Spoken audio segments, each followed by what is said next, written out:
लग रहा है यहां से डिस्कनेक्ट हो गया, 1 मिनट। अब दिख रहा है? अब दिख रहा है स्क्रीन? दिख रहा है?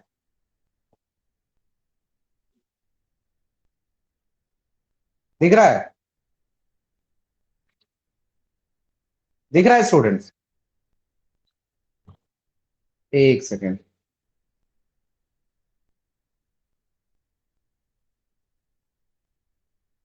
1 सेकेंड। अब दिख रहा है? ओके।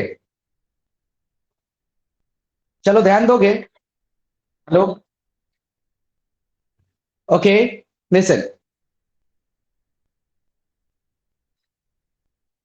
प्रशांत जी, आवाज आ रही है ना? ओके। ध्यान देंगे सभी लोग। आज जो टॉपिक हम पढ़ने वाले हैं, वो हम पढ़ने वाले हैं, ध्यान से देखोगे, कार्बन के अपरूप। क्या पढ़ने वाले हैं? कार्बन के अपरूप। क्या पढ़ने वाले हैं? कार्बन के अपरूप। क्या पढ़ने वाले हैं? इसको हम लोग बोलते हैं allotrope of carbon. Allotrope of carbon. Carbon के अपरूप। ठीक है? ओके। तो जब हम कार्बन के अपरूप की बात करेंगे, तो जैसे कार्बन कई रूप में पाया जाता है। हेलो। कार्बन जो है कई रूप में पाया जाता है। ठीक है? जैसे कार्बन के मुख्यतः जो है, हेलो, हेलो, ठीक है, तो अप्रूप किसे बोलते हैं? पहला सवाल सभी के मन में उठता होगा कि सर अप्रूप होता क्या है? अप्रूप होता क्या है? जैसे मान लो, हेलो, अप्रूप जो है एक्चुअली, आज कुछ ज्यादा नॉइस आ रही है प्रशांत जी। कुछ ज्यादा नॉइस आ रही है उधर से। हाँ। आप सही है। हाँ हाँ। ओके। ओके। अप्रूप क्या होता है? तो अप्रूप क्या होते हैं कि यदि किसी तत्व के, ध्यान दीजिएगा सभी लोग, कि यदि यदि कोई भी तत्व है, ठीक है, हाँ, तो यदि कोई भी तत्व है, कोई तत्व, ठीक है, कोई तत्व एक से अधिक अवस्था में पाया जाता है। जैसे मान लो आप लोग का ह्यूमन क्लोन बनता होगा। जैसे मैं हूं और मेरा एक क्लोन बना दिया जाए, मेरा एक प्रतिरूप बना दिया जाए, तो उसको क्या कहेंगे? मेरा एक अपरूप कहेंगे, है ना? तो इसी तरीके से कार्ब, हाँ, हेलो, हाँ, तो हाँ, देखिए ध्यान से समझिएगा कि कोई तत्व जिसके क्या हो सकते हैं? बहुत सारे रूप हो सकते हैं। बहुत सारे क्या हो सकते हैं? रूप हो सकते हैं। वो कई सारे फॉर्म में पाया जा सकता है। जैसे कार्बन भी जो है, कार्बन भी कई सारे फॉर्म में पाया जाता है, कई सारे रूपों में पाया जाता है, जिनमें उनकी क्या होती है? क्या होती है बच्चों? हेलो। कार्बन बहुत सारे रूप रूप में पाया जाता है, जिनमें उनके भौतिक गुण, भौतिक गुण अलग अलग होते हैं। भौतिक गुण अलग अलग है। और बट रासायनिक गुण क्या होते हैं? रासायनिक गुण समान होते हैं। ठीक है? रासायनिक गुण क्या होते हैं बच्चों? समान होते हैं। ठीक है? तो कहता है कि कार्बन के वो रूप जिनके भौतिक गुण समान बट रासायनिक गुण भिन्न भिन्न होते हैं, क्या कहलाते हैं? अपरूप कहलाते हैं। क्या कहलाते हैं बच्चों?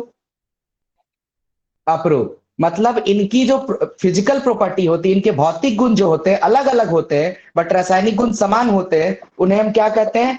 अपरूप कहते हैं। क्या कहते हैं बच्चों? अपरूप कहते हैं। ठीक है? तो उन्हें हम लोग अपरूप कहते हैं। ठीक है? हेलो। ओके। तो जिसमें से प्रमुख क्या है, वो हम आज डिस्कस करने वाले हैं। क्लास 10th में जो जो पढ़ना है वो हम लोग आज डिस्कस करेंगे। ठीक है? ठीक है बच्चों? ओके। तो जो कार्बन के अपरूप होते हैं, वो मुख्यतः दो होते हैं। मुख्यतः कौन कौन होते हैं? एक होता है, एक होता है डायमंड। क्या होता है बच्चों? डायमंड। देखे हो हीरा? कितने लोग देखे हीरा? देखे हो ना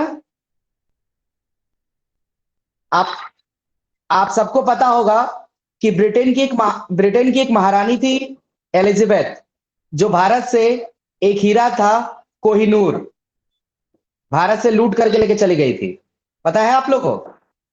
भारत से, हाँ, कौन ले लूट के लेके गया था? इंग्लैंड की जो महारानी थी, इंग्लैंड की जो महारानी, हाँ, इंग्लैंड की जो क्वीन थी, उसने ये हीरा लूट लिया था। किन्होंने लूट लिया था? किन्होंने लूटा था?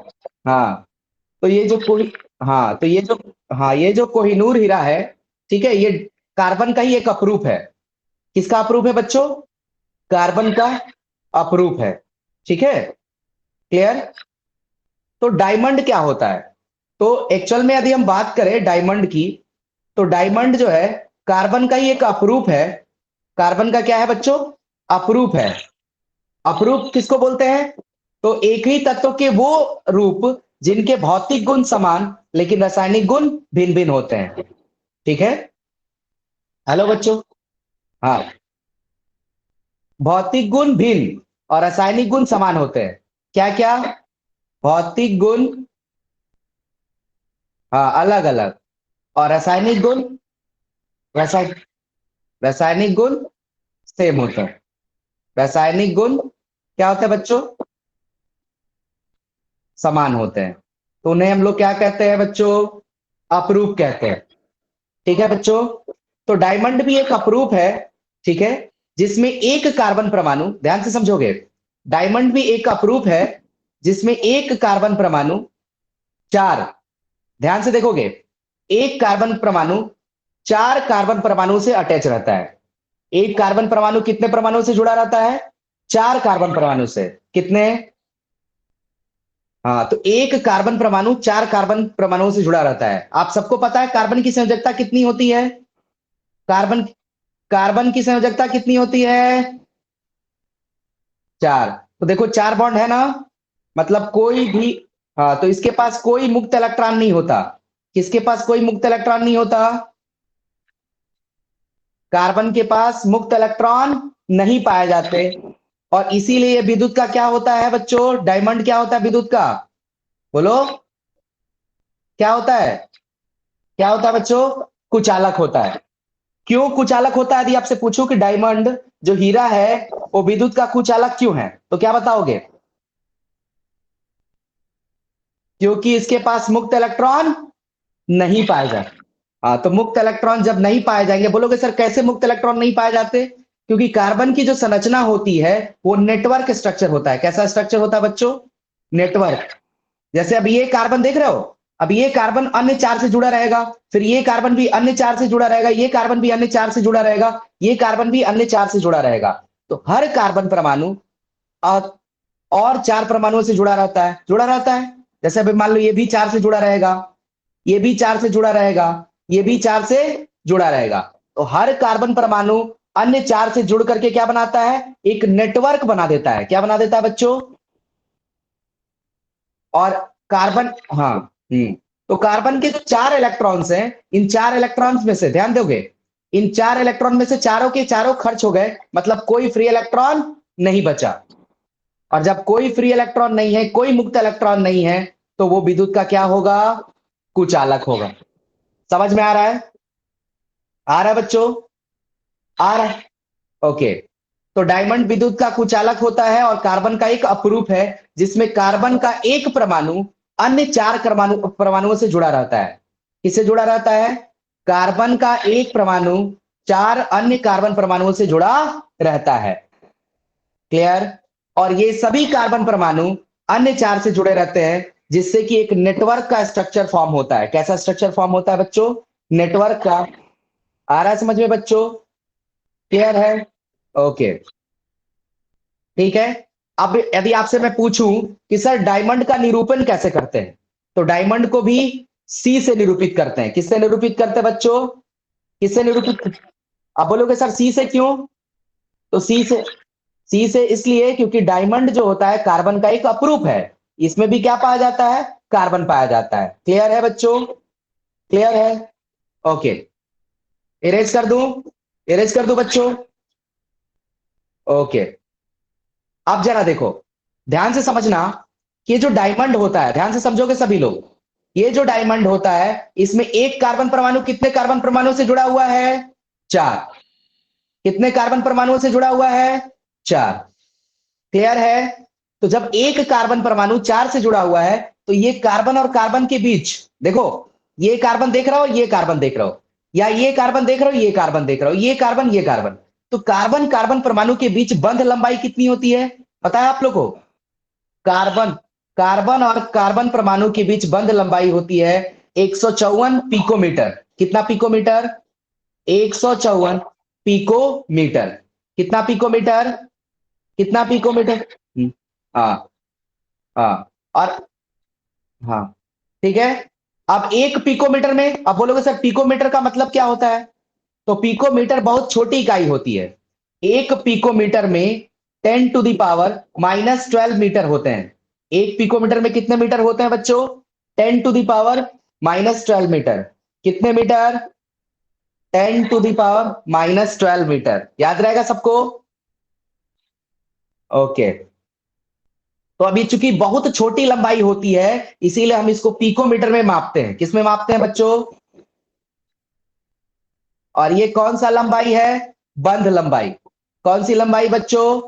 बंध लंबाई।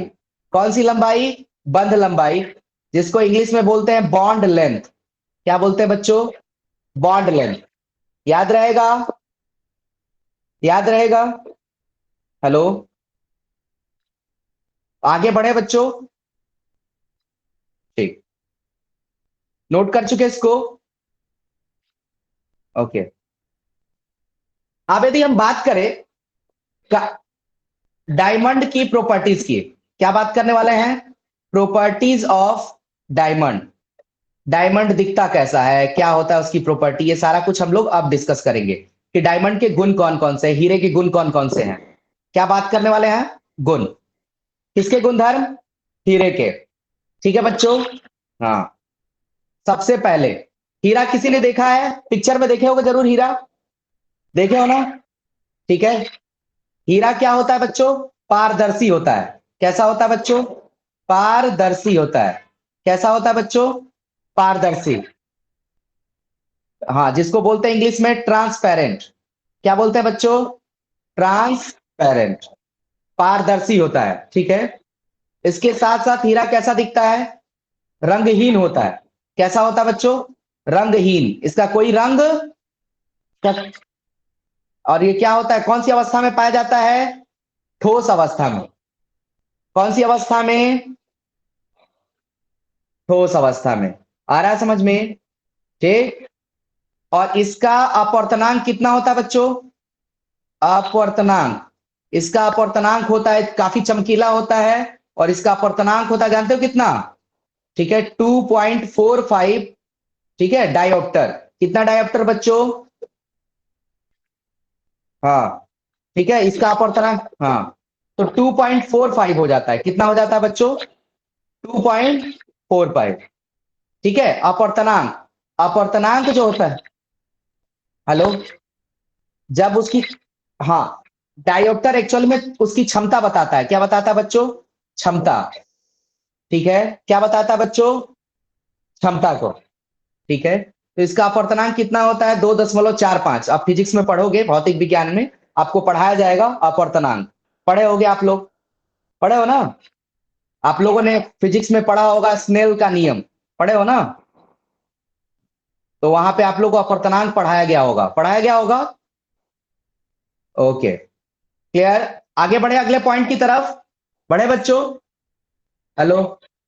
तो देखो, अब हीरा जैसा होता है ना, हीरे पे जो है किसका असर नहीं होता बच्चों? डायमंड पे अम्ल का असर नहीं होता। किसका असर नहीं होता? अम्ल का असर नहीं होता। अम्ल डालोगे कोई अभिक्रिया नहीं करेगा। ठीक है, तो इस पे अम्ल का असर नहीं होता। Not affect by diamond. Diamond पर अम्ल का असर नहीं होता है। क्लियर है बच्चों? ओके, आगे बढ़े। उसके बाद, डायमंड का घनत्व कितना होता है? डायमंड का घनत्व कौन बताएगा? घनत्व कितना होता है? घनत्व कितना होता है, जल्दी बताइए। डेंसिटी कितनी होगी डायमंड की, बोलो जल्दी, जानते हो कितना होगा घनत्व? इसका घनत्व होता है 3.51 ग्राम पर सेंटीमीटर क्यूब। कितना ग्राम पर सेंटीमीटर क्यूब? हाँ, 3.51 ग्राम पर सेंटीमीटर क्यूब। ठीक है, इसका घनत्व क्या होता है बच्चों? 3.51 ग्राम। क्लियर? ठीक है बच्चों। हेलो। अब अब बात करते हैं इसके उपयोग की। किसकी बात करेंगे बच्चों? उपयोग की। उपयोग क्या होता है इसका, कौन बताएगा? यूज, जल्दी बताइए। हम्म अच्छा, आप लोगों ने देखा होगा मार्बल, मार्बल देखे हो ना? मार्बल की मार्बल की कटाई में, मार्बल को क्या करने में? काटने में। मार्बल को क्या करते हैं बच्चों? काटते हैं ना। मार्बल समझते हो ना? अरे फर्श पे लगाया जाता है। टाइल्स, टाइल्स समझते हो? टाइल्स, हाँ। तो टाइल्स की कटाई में किसका इस्तेमाल होता है? उसमें जो एक देखो एक पेन शेप का होता है, जैसे ये देखो ना पेन, तो इस पेन में यहाँ पे हीरे की एक छोटी सी निब लगी होती है, और उसी हीरे को उस पे चलाया जाता है, और चलाने के बाद वो कट जाता है। आ रहा है समझ में? तो मार्बल को काटने में किसका इस्तेमाल होता है? क्योंकि ये काफी नुकीला होता है, हीरा जो है काफी क्या होता है? नुकीला होता है, और इसीलिए इसका उपयोग किसमें करते हैं? दूसरा, आई, आंख देखे हो आप लोग? तो आई की, हाँ, तो आई की सर्जरी करने में, क्या करने में? आई की सर्जरी, सर्जरी करते हैं ना, चीरफाड़। तो आंखों में जो चीरफाड़ की जाती है, आंखों का जब ऑपरेशन होता है, तो इस ऑपरेशन में भी किसका इस्तेमाल किया जाता है? डायमंड का इस्तेमाल किया जाता है, हीरे का इस्तेमाल किया जाता है। ठीक है बेटा, आ रहा है समझ में? ठीक है। तीसरा, हाँ तीसरा, तीसरा ग्लास देखे हो, शीशा, शीशे की कटाई में भी किसका इस्तेमाल किया जाता है? शीशे को काटने में किसको इस्तेमाल किया जाता है? किसको इस्तेमाल किया? हीरा। और कहाँ इस्तेमाल होता है? और कहाँ इस्तेमाल होता है? बोलो, बोलो। वायर, हाँ बोलो। वायर काटने के लिए, तार काटने के लिए जो डाई बनाई जाती है ना, डाई देखे हो? तार काटने के लिए एक यंत्र बनाया जाता है जिसको डाइस कहते हैं। क्या कहते हैं बच्चों? डाइस कहते हैं। तार काटने के लिए एक यंत्र होता है, जो तार को काटा जाता है ना, उसके लिए एक डाई बनाई जाती है, जिसको किससे बनाया जाता है बच्चों? डायमंड से। और डायमंड का यूज कहाँ होता है बच्चों? तो डायमंड का यूज जो होता है थर्मामीटर में भी होता है। किसमें होता है? किसमें होता है? थर्मोमीटर में। किसमें होता है बच्चों? थर्मोमीटर में। ठीक है, आ रहा है समझ में? हेलो। और हवाई जहाज देखे हो? हवाई जहाज की खिड़की, ठीक है, नहीं, हवाई जहाज की खिड़की को बनाने के लिए इसका इस्तेमाल किया जाता है। इसमें छोटे अमाउंट में हीरे को मिलाया जाता है। आ रहा है समझ में? ओके। और कहाँ हीरा इस्तेमाल होता है जानते हो? कोई बड़ी सी चट्टान हो, मान लो कोई बड़ी सी चट्टान हो, क्या हो? कोई बड़ी सी चट्टान हो, और उस चट्टान में छेद करना हो। ठीक है, आ रहा है समझ में? तो अब देखो, नॉर्मल लोहे का इस्तेमाल करेंगे बड़ी बड़ी चट्टानों को छेदने के लिए, तो क्या होगा? वो टूट जाएगा लोहे का। जैसे आपने घर में ड्रिल मशीन देखा होगा ना, ड्रिल मशीन में एक बिट लगी होती है। क्या लगी होती है? बिट। देखे होगे आप लोग? उस बिट को जब पत्थरों को छेदना हो, बड़े बड़े पत्थरों को छेदना हो, तो बिट किस चीज की बनाई जाती है? डायमंड की। किसकी बनाई जाती है? डायमंड की। तो मतलब बड़े बड़े पहाड़ों को छेद करने के लिए भी डायमंड का इस्तेमाल किया जाता है। अब बोलोगे सर, लोहे का इस्तेमाल क्यों नहीं करते, डायमंड का क्यों करते हैं? बताइए। क्योंकि इसके उष्मीय प्रसारण क्षमता इसकी ज्यादा होती है। कौन सी क्षमता ज्यादा होती है? उष्मीय प्रसारण क्षमता क्या होती है इसकी? ज्यादा होती है। कौन सी क्षमता ज्यादा होती है? उष्मीय प्रसारण क्षमता ज्यादा होती है। ये ज्यादा तापमान बर्दाश्त कर सकता है, जल्दी फैलता नहीं है, जल्दी टूटता नहीं है। आ रहा है समझ में? तो इस हाँ, हीरे की उसमें प्रसारण क्षमता क्या होती है? ज्यादा होती है, और ये जल्दी पिघलता नहीं है। आ रहा है समझ में? और इसीलिए इसका उपयोग बड़े बड़े चट्टानों को, बड़े बड़े पहाड़ों को छेदने में, उनके बीच जो हॉल करने में किसका इस्तेमाल किया जाता है? हीरे का। आ रहा है समझ में? हेलो? तो हीरे के यूज समझ में आ गए सबको? समझ में आ रहा है सबको?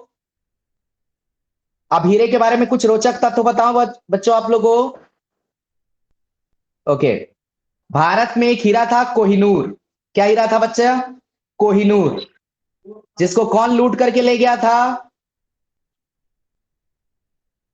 महारानी। और आज भी उनके मुकुट में वो लगा हुआ है।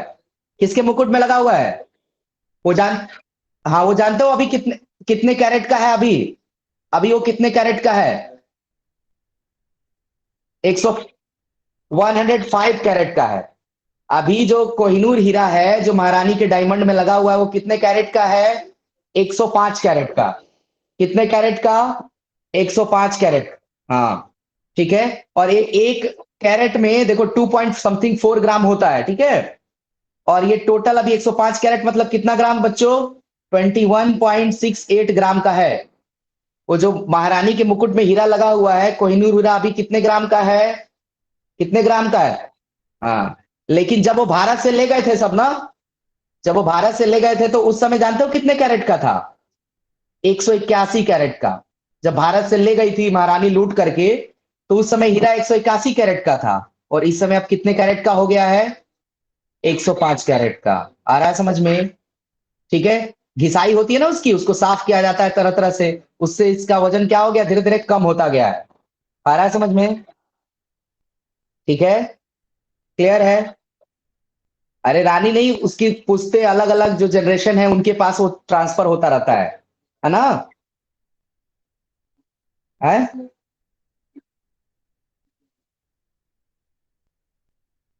तो वो लूट के ले गए ना सब, अब वापस नहीं लाएंगे।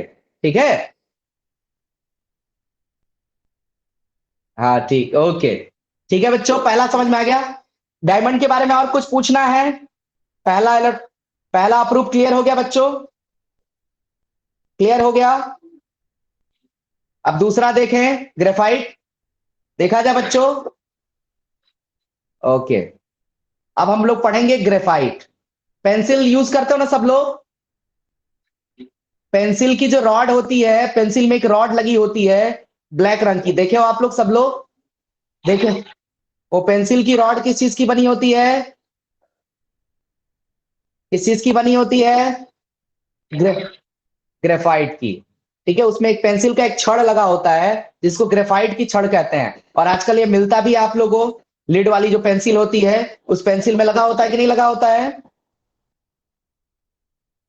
हाँ, ये ब्लैक रंग की होती है ना? कैसे रंग की होती है बच्चों? काले रंग की होती है ना? हाँ। अब इसका इसका यूज, इस ग्रेफाइट वर्ड आया कहां से, ये सबसे इंपॉर्टेंट है कि सर ये शब्द आया कहां से। ये शब्द आया कहां से? ग्रेफाइट शब्द की उत्पत्ति कहां हुई? तो ग्रेफाइट जो है, ग्रीक भाषा का एक शब्द है। कौन सी भाषा का शब्द है बच्चों? ग्रेफाइट कौन सी भाषा का शब्द है? ग्रीक भाषा का एक शब्द है। कौन सी भाषा का शब्द है? ग्रीक भाषा का एक शब्द है। ठीक है। कौन से शब्द से उठाया गया जानते हो? इस ग्रेफाइट वर्ड को उठाया गया है ग्रीक भाषा के ग्रेफिन नाम के शब्द से। कौन से शब्द से उठाया गया है? ग्रेफिन नाम के शब्द से। कौन से शब्द से?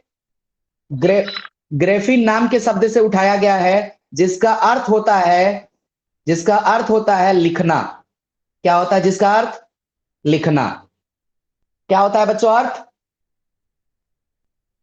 तो ग्रेफाइट शब्द की उत्पत्ति किस शब्द से हुई है? ग्रीक भाषा के एक शब्द ग्रेफिन से हुई है, जिसका मतलब होता है लिखना।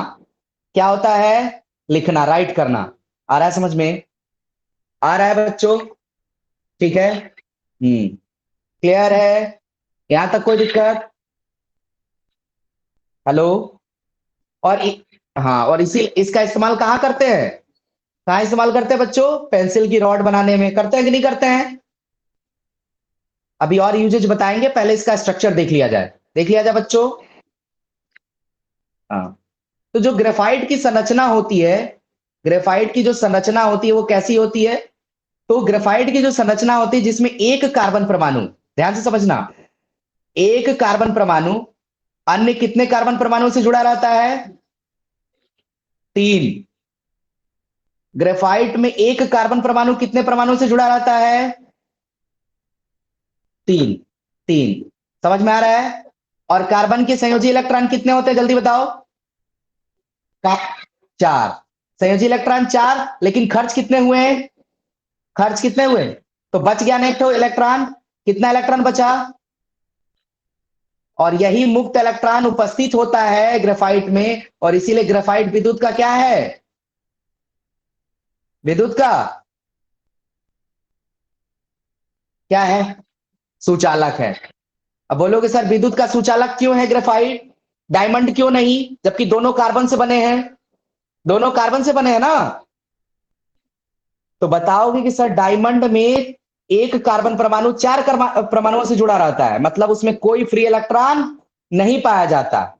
लेकिन ग्रेफाइट में क्या होता है? एक कार्बन परमाणु 3 से जुड़ा रहता है, तो एक फ्री इलेक्ट्रॉन मौजूद होता है, और वही फ्री इलेक्ट्रॉन, वही मुक्त इलेक्ट्रॉन विद्युत का सुचालन करता है, विद्युत को एक छोर से दूसरे छोर पर क्या करता है? स्थानांतरित करता है, चार्ज को, आवेश को एक सिरे से दूसरे सिरे तक ट्रांसफर करता है या नहीं करता है?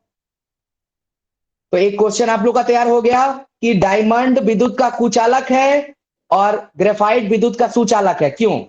कर लोगे? क्या बताओगे? बोलो। हाँ, ग्रेफाइट में एक कार्बन परमाणु 3 अन्य कार्बन परमाणु से जुड़ा रहता है, और एक मुक्त इलेक्ट्रॉन उपस्थित होता है, और ये मुक्त इलेक्ट्रॉन विद्युत के सुचालन में सहायक होता है। बट डायमंड में ऐसा नहीं होता, उसमें चारों के चारों इलेक्ट्रॉन इंगेज होते हैं, कोई भी फ्री नहीं होता। आ रहा है समझ में? उसमें देखो, डायमंड में एक कार्बन 4 से जुड़ा था और इसमें 3 से जुड़ा है, तो एक फ्री हो गया कि नहीं हो गया?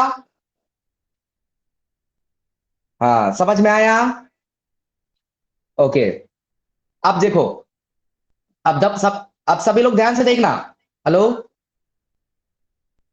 अब जो डायमंड होता है बच्चों, हेलो, सॉरी, ग्रेफाइट, ग्रेफाइट जो होता है, ये क्या होता है बच्चों? ये पारदर्शी नहीं होता है, ये क्या होता है? ओपेक होता है। क्या होता है? ओपेक होता है। पारभासी होता है। क्या होता है बच्चों? पारभासी। क्या होता है बच्चों? इससे आर पार नहीं देख सकते हम लोग, देख सकते हैं? तो ये ओपेक होता है, ठीक है। और इसका कलर कौन सा होता है बच्चों? इसका रंग होता है, ध्यान से समझिएगा, गहरा भूरा। कैसा रंग होता है? गहरा भूरा। और ये कौन सी अवस्था में पाया जाता है? ठोस अवस्था में। कौन सी अवस्था में? ठोस अवस्था में। आ रहा है समझ में? आ रहा है या नहीं आ रहा है? ठीक है। और ये, हाँ, इसमें जो कार्बन परमाणु होते हैं ना, एक दूसरे के साथ कैसे जुड़े होते हैं? ऐसे, हेक्सागोन की तरह, देख लो, ऐसे। देख रहे हो बच्चों? देख रहे हो? एक हेक्सागोन बन गया कि नहीं बन गया? षटकोण बन गया कि नहीं बन गया? कैसा स्ट्रक्चर बन गया? षटकोण। अब इसी षटकोण के ऊपर एक दूसरी लेयर, यहां पे भी एक लेयर आएगी, यहां पे भी एक लेयर आएगी, ऐसे करके एक के ऊपर एक, एक के ऊपर एक रखा जाता है। कैसे रखा जाता है? एक के ऊपर एक। देखो, एक ग्रेफाइट, दूसरा ग्रेफाइट अणु, तीसरा ग्रेफाइट अणु, ऐसे करके एक दूसरे के ऊपर ये अणु क्या होते हैं? फिक्स होते हैं। आ रहा है समझ में? और इसीलिए कौन से नेचर के होते हैं? ये स्लिपरी नेचर के होते हैं। कैसे नेचर के होते हैं? स्लिपरी नेचर के। ठीक है, स्नेहक बनाए जाते हैं इनसे। कौन से नेचर के होते हैं? स्लिपरी नेचर के। कैसे नेचर के होते हैं बच्चों? स्लिपरी नेचर के। समझ में आ रहा है? आ रहा है समझ में? और इसीलिए, इसीलिए इसका इस्तेमाल, आपसे एक क्वेश्चन पूछा जाएगा कि गाड़ियों में, ठीक है, मोबिल सुने हो? मोबिल, मोबिल डाला जाता है ना किसी भी गाड़ी के? क्यों डाला जाता है? आप लोगों ने, हाँ, आप लोगों ने टीवी पे एडवर्टाइजमेंट देखा होगा सर्वो 40 का, या डिफरेंट डिफरेंट मोबिल का सुना हो ना प्रचार? सुना या नहीं सुना है? तो ये जो प्रचार होता है क्यों करते हैं लोग, इसमें देखना प्रचार में क्या बताता है कि इंजन को क्या बनाता है, फ्रिक्शन लेस बनाता है, घर्षण रहित बना देता है। कैसा बना देता है बच्चों? घर्षण विहीन बना देता है, घर्षण कम कर देता है। क्या कर देता है बच्चों? घर्षण को कम कर देता है। ठीक है, यदि मोबिल खत्म हो जाए तो गाड़ी क्या होगा, गाड़ी से आवाज आनी शुरू हो जाती है ना, और फिर हम लोग उसको सर्विसिंग कराने ले जाते हैं तो क्या होता है, उसमें मोबिल दूसरा लगा देता है, तो फिर से उसमें से गाड़ी से आवाज आनी बंद हो जाती है कि नहीं हो जाती है? तो उसके इंजन में, इंजन ऑयल में किसका इस्तेमाल किया जाता है? उस इंजन ऑयल को बनाने में, उस इंजन ऑयल को बनाने में किसका इस्तेमाल करते हैं? ग्रेफाइट का। किसका? अब बोलोगे सर ग्रेफाइट का इस्तेमाल क्यों करते हैं? क्योंकि ग्रेफाइट स्लिपरी नेचर का होता है। कैसे नेचर का होता है? स्लिपरी नेचर का। ठीक है, उसमें देखो एक एक लेयर के ऊपर दूसरी लेयर, दूसरी लेयर के ऊपर तीसरी लेयर, और ये लेयर आपस में क्या करती हैं, स्लिप करती हैं। क्या करती हैं बच्चों? और स्लिप करेंगी तो स्नेहक का काम करेगी कि नहीं करेगी? करेगी या नहीं करेगी? और उसको, और जब वो स्लिप करेगा तो उसमें घर्षण कम होगा कि नहीं होगा? और घर्षण कम होगा तो हम आसानी से गाड़ी चला सकते हैं। चला सकते हैं कि नहीं चला सकते हैं? तो यदि आपसे पूछा जाए कि गाड़ियों के लुब्रिकेंट स्नेहक बनाने के लिए किसका इस्तेमाल किया जाता है, तो ग्रेफाइट का। किसका इस्तेमाल किया जाता है? ग्रेफाइट का। क्यों इस्तेमाल किया जाता है बताओगे? क्योंकि सर ये एक लेयर के ऊपर दूसरी लेयर, दूसरी लेयर के ऊपर तीसरी लेयर होती है, और इस वजह से ये क्या होता है, स्लिपरी नेचर का हो जाता है। कैसे नेचर का हो जाता है? स्लिपरी नेचर का। आ रहा है समझ में? है? स्नेहक मतलब एक दूसरे के ऊपर फिसलने वाला। कैसा? फिसला है। स्नेहक जो होते हैं एक दूसरे के ऊपर क्या होते हैं, फिसलन उत्पन्न करते हैं। क्या उत्पन्न करते हैं बच्चों? हाँ, और ये फिसलन होगा तो क्या होगा, घर्षण कम होगा कि नहीं होगा? अब गाड़ी के इंजन में यदि ये मोबिल ऑयल डाल दिया जाए, ये इंजन ऑयल डाल दिया जाए, तो ग्रेफाइट उसमें क्या हो जाता है, स्लिपरी हो जाता है। और जब स्लिपरी होगा तो क्या होगा, वो गाड़ी के इंजन को घर्षण रहित बना देगा, घर्षण विहीन बना देगा, और घर्षण विहीन बनेगा तो क्या होगा, गाड़ी से आवाज नहीं आएगी और उस इंजन पर जोर नहीं पड़ेगा। आ रहा है समझ में? हेलो? तो गाड़ियों में, हाँ, इंजन ऑयल बनाने के लिए किसका इस्तेमाल, ग्रेफाइट का। याद रहेगा? याद रहेगा? क्यों इस्तेमाल करते हैं ग्रेफाइट का? हाँ, क्यों घर्षण विहीन हो जाता है ये? नहीं नहीं, तो घर्षण विहीन क्यों हो जाता है? क्योंकि इसमें जो ग्रेफाइट की जो संरचना होती है एक के ऊपर एक होती है, ऐसे एक के ऊपर फिक्स होता है, और वो दोनों एक दूसरे पे क्या करते हैं, फिसलते हैं। आ रहा है समझ में? हाँ, समझ में आया है? ओके, ठीक है। अब ग्रेफाइट के गुण कौन कौन से होते हैं? किसके गुण? ग्रेफाइट के गुण कौन कौन से होते हैं? किसके गुण? तो क्या, हाँ, तो ये कैसा होता है बेटा, सॉफ्ट होता है। कैसा होता है? सॉफ्ट। सॉफ्ट मतलब मुलायम। ठीक है, और सॉपी टच का होता है। सॉपी समझते हो, साबुन जैसे फिसलता है ना, साबुन की तरह ये भी फिसलता है। आ रहा है समझ में? क्लियर? इसका घनत्व कितना होता है, कौन बताएगा इसका घनत्व? इसका घनत्व होता है 2.26 ग्राम प्रति सेंटीमीटर क्यूब। कितना ग्राम प्रति सेंटीमीटर क्यूब? हाँ, 26। क्लियर है? क्लियर? और ये विद्युत, विद्युत का क्या होता है, सुचालक या कुचालक? सुचालक। क्यों भाई, क्यों सुचालक होता है? क्योंकि मुक्त इलेक्ट्रॉन उपस्थित होते हैं। एक कार्बन तीन से अटैच होता है तो एक फ्री इलेक्ट्रॉन मौजूद होता है। आ रहा है समझ में? हाँ, ग्रेफाइट का जो गलनांक होता है बच्चों, किसका गलनांक? ग्रेफाइट का गलनांक बहुत हाई होता है। कैसा होता है? उच्च होता है। क्या होता है बच्चों? बहुत हाई होता है। क्या होता है बच्चों? उच्च। क्लियर है? ठीक। हाँ, अब बात करेंगे ग्रेफाइट के उपयोग की।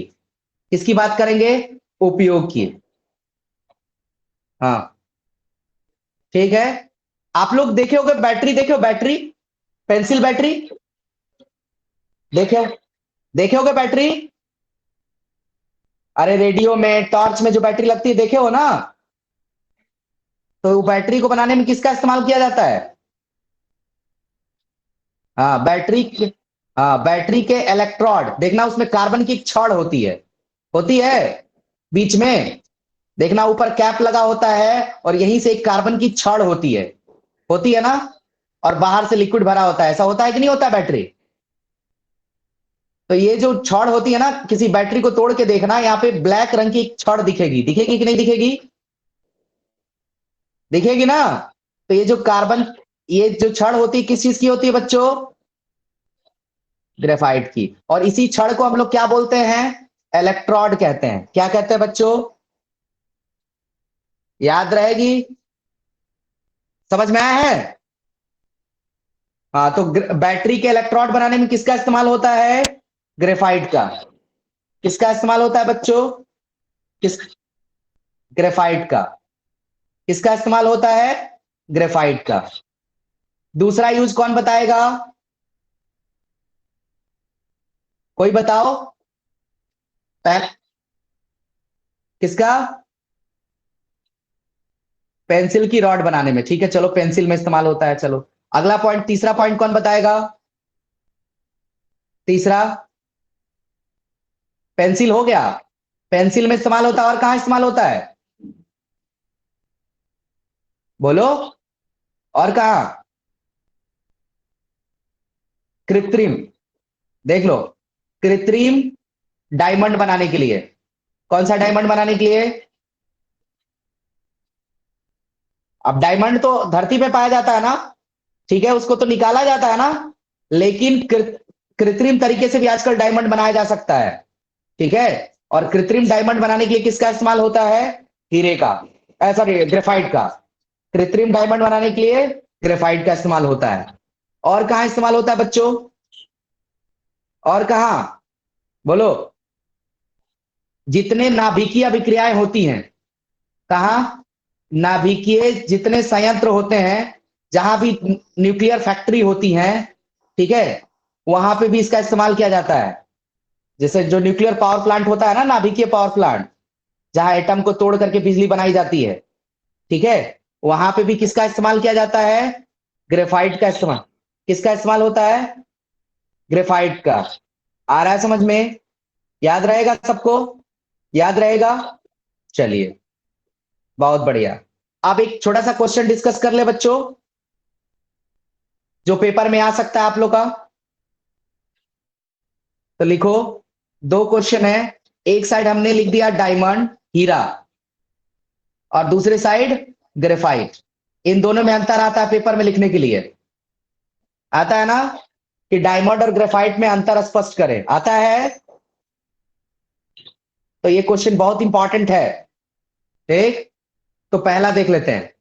पहला अंतर, डायमंड कौन सी अवस्था में पाया जाता है? मुक्त अवस्था में। कौन सी अवस्था में? मुक्त मतलब फ्री स्टेट में। यदि धरती से निकाले तो ये फ्री स्टेट में पाया जाता है, ये किसी के साथ जुड़ा हुआ नहीं होता, ठीक। और ये क्या होता है बच्चों? ये, ठीक है, ये मुक्त अवस्था में नहीं पाया जाता, इसको, ये कंबाइन स्टेट में पाया जाता है, संयुक्त अवस्था में पाया जाता है। कौन सी अवस्था में पाया जाता है?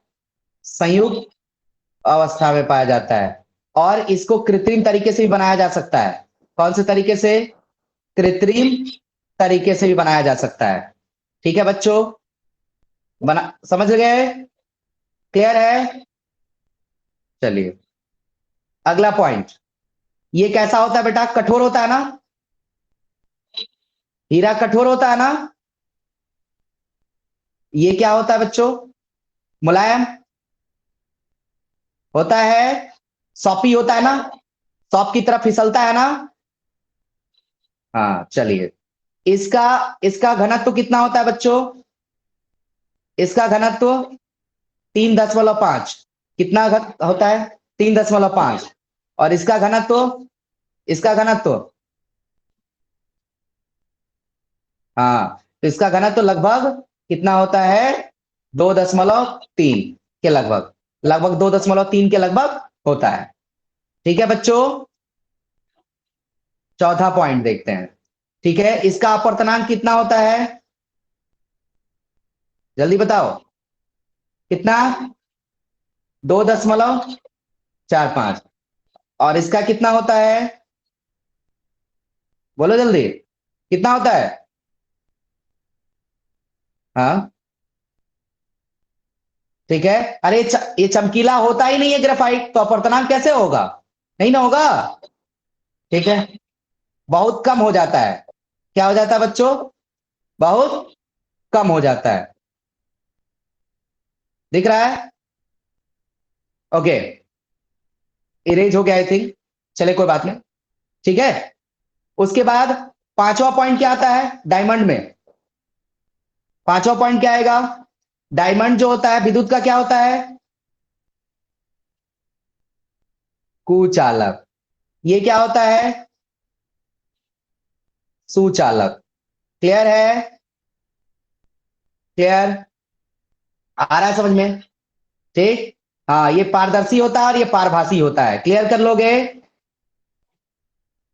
उसके बाद से छठा पॉइंट क्या बताओगे, छठा पॉइंट, ये ये अष्टफलकीय होता है, कौन सा फलकीय, अष्टफलकीय होता है। ठीक है, फलकीय होता है, कैसा होता है बच्चों, अष्टफलकीय। और ये क्या होता है, षटकोणीय। कैसा होता है बच्चों, षटकोणीय। कैसा, षट कोण, हेक्सागोन। इसका शेप होता है हेक्सागोन और इसका होता है ऑक्टाहेड्रल, याद रहेगा। तो ये षटकोण बनाता है कुछ ऐसे, है ना, देख रहे हो, कुछ ऐसे देखने को मिलता है, मिलता है, हाँ षटकोण जैसा बन जाता है, देख रहे हो, छह कोण दिख रहा है बच्चों, हेलो, हाँ। और अगला पॉइंट आएगा कि ये क्या होता है, ये दोनों क्या होते हैं, अघुलनशील होते हैं। क्या होते हैं बच्चों, अघुलनशील होते हैं। क्या होते हैं, अघुलनशील होते हैं। ठीक है, और ये भी क्या होता है, अघुलनशील होता है, घुलता नहीं है। समझ में आ रहा है, आ रहा है बच्चों? ओके, आगे बढ़े, आगे।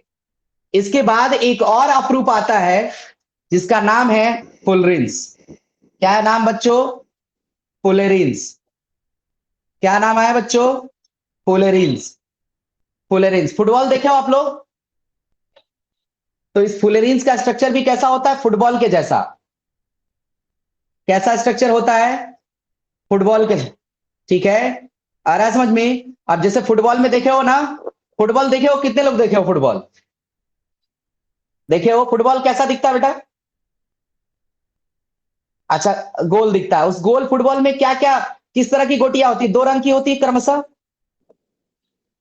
दो तरह का होता है ना, काला और सफेद, काला और सफेद, देखे हो ना, देखे हो कि नहीं देखे हो, या दूसरे दूसरे कलर का, देखे हो कि नहीं देखे हो? तो इस फुलेरिन्स में भी दो तरह की संरचनाएं पाई जाती हैं। उस फुटबॉल के अंदर कितने तरह की संरचनाएं पाई जाती हैं, दो तरह की। इसको ढूंढा किसने था बच्चों, इसको 1985 में, 1985 में किसने ढूंढा था, किसने ढूंढा था, बोलो? इसको बंक मिस्टर, क्या नाम था उनका, बक मिंस्टर। क्या नाम था साइंटिस्ट का, बंक मिस्टर फुलेरिन ने इसको ढूंढा था। किसने ढूंढा था, बंक मिस्टर फुलेरिन ने ढूंढा था, और इसीलिए इसका नाम क्या पड़ गया, फुलेरिन्स। याद रहेगा, याद रहेगा बच्चों? ठीक है ना? और इसमें क्या होता है, कितने तरह की संरचनाएं होती हैं, दो तरह की। ठीक है, कुछ देखो, इसमें 20 हेक्सागोन पाए जाते हैं, कितने हेक्सागोन, 20 हेक्सागोन। ठीक है, हेक्सागोन समझ रहे हो, छह कोण वाला, और 12 पेंटागोन, पांच वाला। आ रहा है समझ में, क्लियर? तो दो तरह की संरचनाएं पाई जाती है, जैसे फुटबॉल में भी दो तरह की संरचनाएं पाई जाती हैं, इसमें भी दो तरह की संरचनाएं पाई जाती हैं, 20 हेक्सागोन और 12 पेंटागोन। याद रहेगा सबको, याद रहेगा? ओके, अब इसके उपयोग देख लीजिए, क्या देख लीजिए, उपयोग। इसके उपयोग क्या होते हैं? उपयोग कहां होता है बच्चों? फ्लोरीन का उपयोग भी कहां किया जाता है? गाड़ियों में जो स्नेहक बनाए जाते हैं ना, लुब्रिकेंट, कौन सा ऑयल बच्चों? Lubricant oil. लुब्रिकेंट ऑयल बनाने में किसका इस्तेमाल किया जाता है? फ्लोरीन का भी इस्तेमाल किया जाता है ना? Hello, hello. और इसका इस्तेमाल कहां करते हैं बच्चों? एक तो स्नेहक हो गया, दूसरा कहां इस्तेमाल करते हैं? जल्दी बताओ, दूसरा और कहां इस्तेमाल करेंगे? हाँ नहीं, फ्लोरीन का।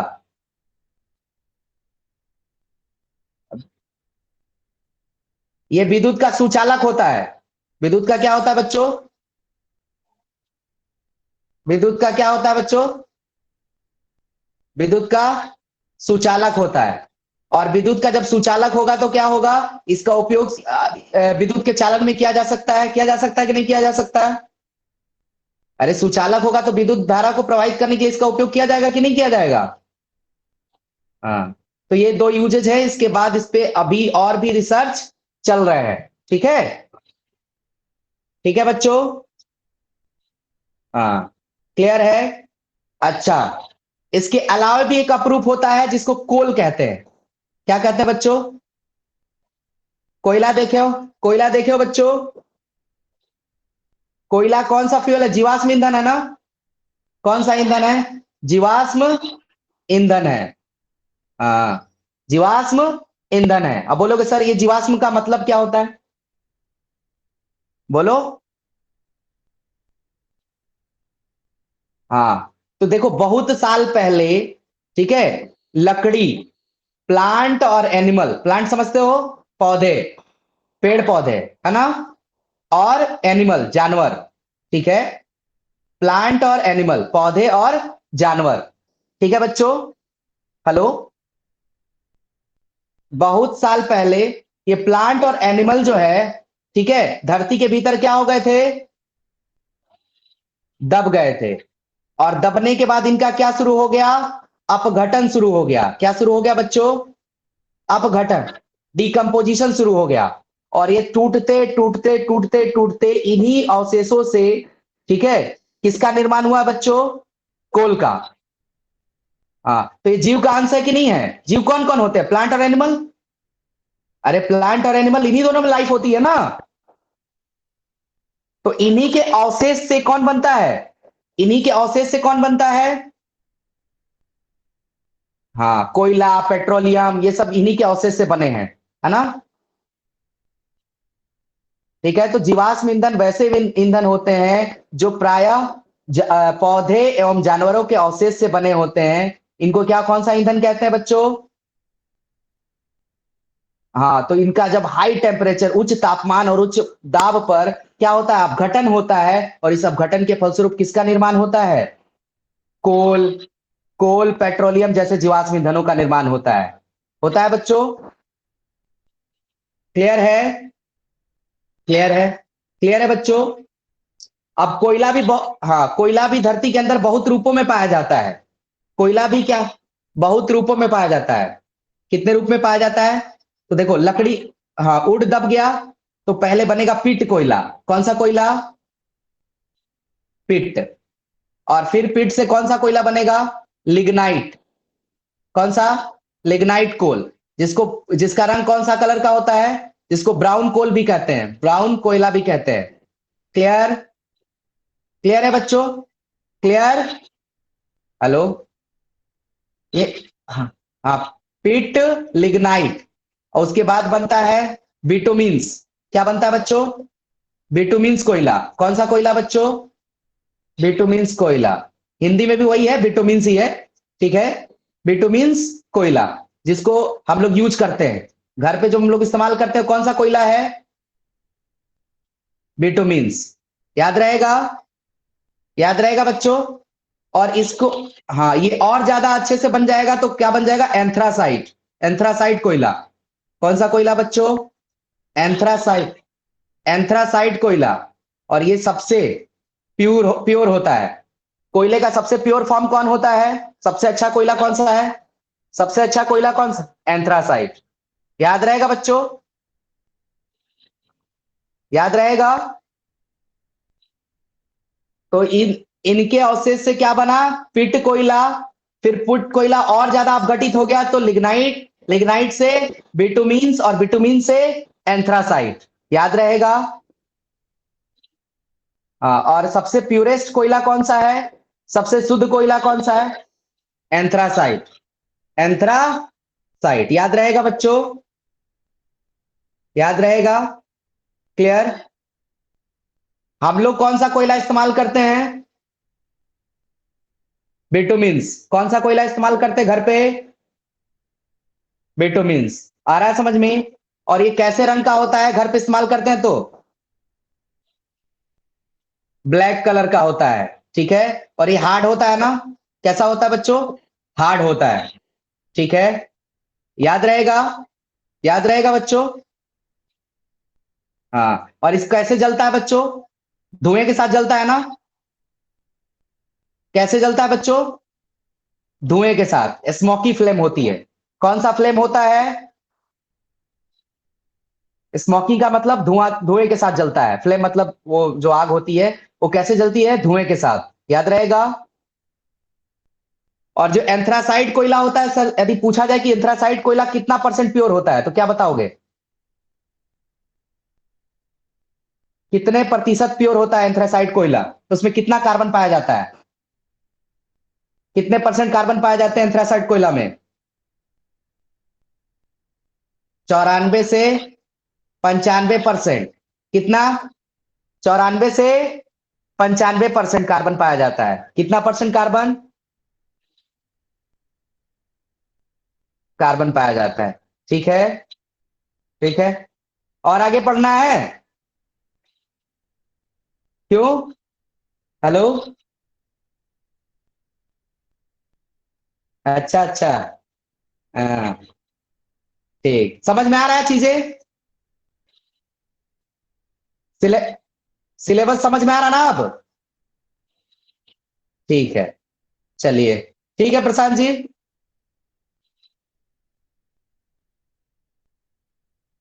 ऐसा नहीं है? ओके, गुड बाय बच्चों। बाय। हाँ।